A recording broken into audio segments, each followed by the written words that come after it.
నెలల క్రితం నాగర్ కర్నూల్కు అందరూ అడిగినట్టు మనకు హాస్పిటల్ లేదు జిల్లా హెడ్ క్వార్టర్స్లో అనే చెప్పడం జరిగింది. దానికి మన ముఖ్యమంత్రి గారు పెద్దలు శ్రీ రేవంత్ రెడ్డి గారు, అదే మన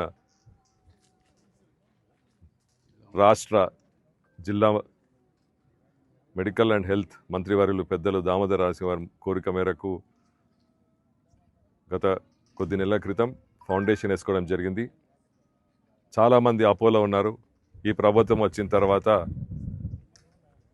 ఫౌండేషన్లు వేస్తున్నారని పని జరగట్లేదు, పని మొదలు పెట్టలేదు అంటున్నారు.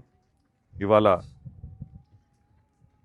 దాన్ని తిప్పికొట్టే విధంగా ఈరోజు నాగర్ కర్నూల్ పట్టణంలోని మెడికల్ హాస్పిటల్ మెడికల్ కాలేజ్ సంబంధించి ఏదైతే శాంక్షన్ అయిందో 550 పడకల హాస్పిటల్ 3,50,000 SFT స్క్వేర్ ఫీట్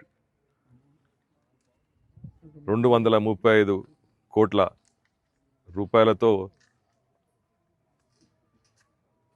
24 నెలల్లో పూర్తి చేసే విధంగా ఈరోజు పెద్దలు కాంట్రాక్టర్ యాదగిరిరావు గారు ఇక్కడనే ఉన్నారు. ఇలా పూజ చేసుకోవడం జరిగింది. 24 నెలల్లోపే మనకు ఈ యొక్క హాస్పిటల్ హ్యాండ్ ఓవర్ చేస్తా అని చెప్తా ఉన్నారు.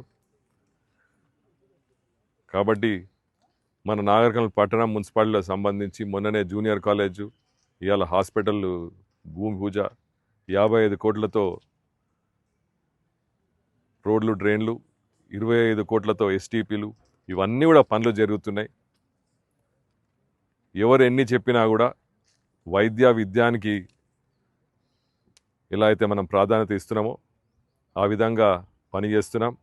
ప్రజల ఆశీర్వాదాలు ఉంటే ప్రజలకు సంబంధించి ఎన్నో అభివృద్ధి పథకాలు కూడా ఇంకా గడిచే 3 సంవత్సరాలు కూడా కోట్ల రూపాయలు తెచ్చి వారికి అభివృద్ధి చేసే విధంగా పనిచేస్తామని మీడియా మిత్రులకు తెలియజేస్తూ, మీ ఆశీర్వాదాలు ముఖ్యం, మీ ఆశీర్వాదాలే మాకు బలమని మీకు తెలియజేస్తూ, ఈ అవకాశం ఇచ్చిన పెద్దలకు, గ్రామస్తులకు, నాయకులకు ప్రతి ఒక్కరికి పేరు పేరున హృదయపూర్వక ధన్యవాదాలు, నమస్కారాలు చెప్తూ సెలవు తీసుకుంటాం.